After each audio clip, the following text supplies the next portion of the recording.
Minecraft has thousands of features and events in the game you did not know about, and these are things in Minecraft that I guarantee you've never seen before. Starting with a completely functional playlist in Minecraft. Minecraft is no stranger to its banger music, and if you want to keep it playing all of the time, well, you can. You can use basic Redstone to put discs into a jukebox, meaning you can be anywhere in your world as long as the chunk is loaded, and you can keep playing music. No more heading back to the jukebox to change the disc. But sometimes it's good to have a change of pace. If you've been around in Minecraft long enough, then you know, just like with textures, you can also use sound. If you head over to the sound files and change the Minecraft music tracks, you can listen to anything you want.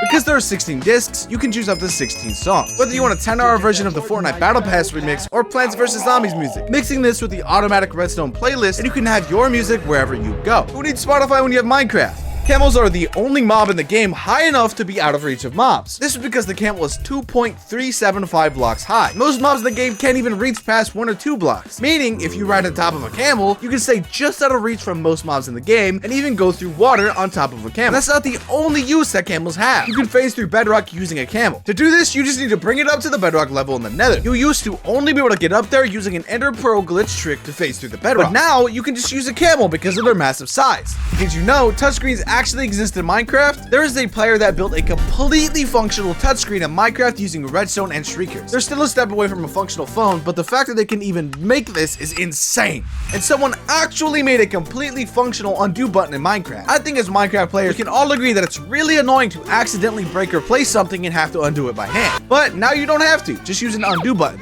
which has never actually been done before in Minecraft. In fact, because of how Minecraft functions normally, it is usually impossible to do this. But this player used a mixture of various redstone mechanics in order to pull this off. And fun fact, it's impossible to hold more items than your inventory actually allows for, which means that if you put items in your crafting grid and turn on touchscreen mode, you can actually hold up to 4 extra items without actually dropping them. The best part is you don't even need a touchscreen monitor, so you can just turn this on and play like normal. But let's be real, the most annoying part of Minecraft is the aggressive mobs. Unless you completely light up an entire area, you'll be constantly overwhelmed with various creatures. But thankfully, there's a way to reduce mob spawns as if you were in game mode creative. This is thanks to a feature in versions 1.17 and above that makes it so mobs don't despawn in lazy chunks. So using a bat farm and a bat switch, you can stop mobs from spawning almost completely thanks to the maximum number of mobs allowed per chunk in Minecraft. Did you know cherry blossoms were originally tested with pig models in game? Yeah, instead of creating a completely new cherry blossom model, devs thought it would be way easier to just use pigs since they were pink anyway. This made it look extremely funny, and funnily enough, actually looked pretty good. And if you want an extremely easy way to get potion effects, trap a mushroom in a hole and grow some of the new sniffer plants. Because giving a torch flower to a mushroom makes it so that when you milk it, it will give you a suspicious stew with night vision effect on it. And fun fact, you can make custom RGB armor in vanilla Minecraft. You do have to do it with commands, but using world files, you can get this in vanilla survival and bring it to your world as an item. This is the equivalent of having a gaming mouse in your Minecraft world. You can even change the colors that it changes to. Unfortunately, it's impossible to do unless you have every trim, but it's still pretty cool. Calibrated sculk sensors are the buffed version of the normal sculk sensor, and it can detect vibration up to 16 blocks wide, and its cooldown is reduced to 1 instead of 2 seconds, which is really annoying if you're going into the deep dark. And in the same place, if you don't want to deal with the shriekers, you can completely silence them in the deep dark. Waterlogging is a feature in Minecraft that lets you completely fill an item that doesn't count as a full block with water. You can do it with slabs and many other items in the game like stairs, and all you need to do is just waterlog the shrieker. Now the shrieker won't go off even if you stand on top of it. This is because the water soaks up all the sound that you create. Thankfully, in the recent versions, you can now edit signs with honey. You don't need to break it anymore. You can just get some honey and wipe it clean.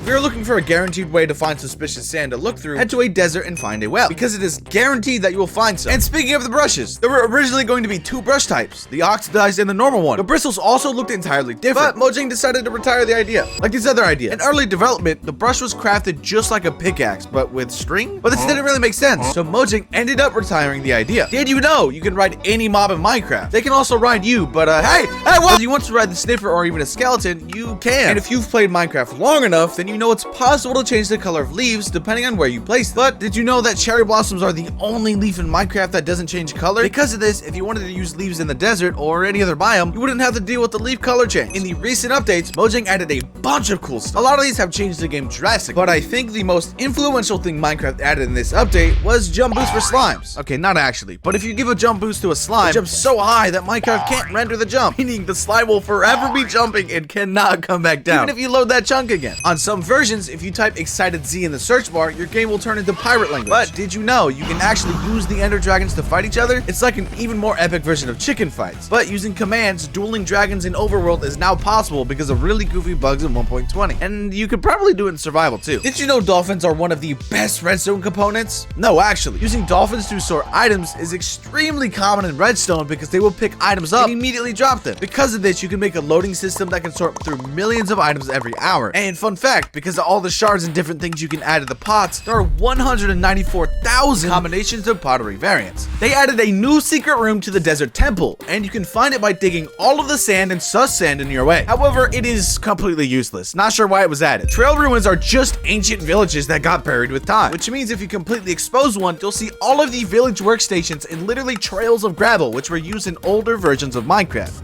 Minecraft copied real life. If you've ever seen a corgi in real life and compare it to the way the sniffer works, then you'll notice that the sniffer's digging animation was inspired by corgi dog laying positions. He's just a little too chunky. Look at the little guy. And you can find literally anything in suspicious blocks. From emeralds to yellow glass, if you dig out enough suspicious sand, you can get almost every item in Minecraft. Note blocks will make the sound of the mob head plates on top of them, so if you wanted to set up a trap to scare your friends, then you can. But in order to do this, you'd need to conceal it. And when you give a redstone signal to the new piglin head, it will actually flop its ears in addition to making the noise. You can use this for decoration since it looks really funny. Did you know that you can use the edge of blocks to prevent fall damage completely? Yeah, actually. Similar to how you can use the edge of a cactus to prevent damage through fall frames, you can do the same thing by landing 1 pixel higher on the edge of a block using carpet. It is an extremely powerful way to clutch, so if you do this, you're probably a pro. On Java Edition 1.19 and above, it's possible to log into 2 servers at once. If you use this correctly, you can even transfer op from one server to another. This is how players like Spoke were able to cheat in millions of items onto SMP servers. Fun fact, you can wear blocks and items in vanilla Minecraft, whether it's a netherite block helmet or a snorkel. If it's an item in the game, you can use it. And there are millions of variants of mobs in the game, but the rarest has a 1.4 trillion chance to spawn. This mob is so rare that it's never actually been spawned in the game naturally. You already know that you can break bedrock in survival, but there are ways to create flying bedrock breaking machines, meaning you can open the void using machines. Imagine making a giant void like this one. If you're ever starting a new world, get a bed ASAP. You can use the bed to sleep in water, and this will prevent any mobs from reaching you. On the bedrock edition of Minecraft, it's possible to walk upside down. This is something Java could never do. However, something that Java can do is give you the ability to make any mob immortal, meaning you can get a completely immortal pet in Minecraft survival. It's a bit complex to set up, but it's very possible to do. On Bedrock, you can collect the nether portal frames by using redstone. You can place them around your world, or you can just collect them. Regardless, this is a really cool glitch that you can use, and if you update your world from Bedrock to Java, you can get these in your Java world. You can obtain water and lava tiles in survival Minecraft using old glitches on previous versions, because in older versions of Minecraft, lava and water weren't in buckets. They were just plain old tiles you could grab from the creative menu. And in an older version of Minecraft, cameras existed. You can use them to take pictures, and you can even plaster those pictures around your world. I wish they'd add it in the newer versions though. There is a variant of Enderman that can carry a command block in a minecart on Java Edition. It is impossible to get it on Bedrock, so that's another thing Java has that Bedrock doesn't. The only armor trim that is obtainable with killing a mob is the tied armor trim. You can get it by killing an Elder Guardian, and the chance of it dropping is 20%, and the tied armor trim looks like this. And if you enjoyed this video, click on the video on screen now. I promise we will not disappoint. See you there!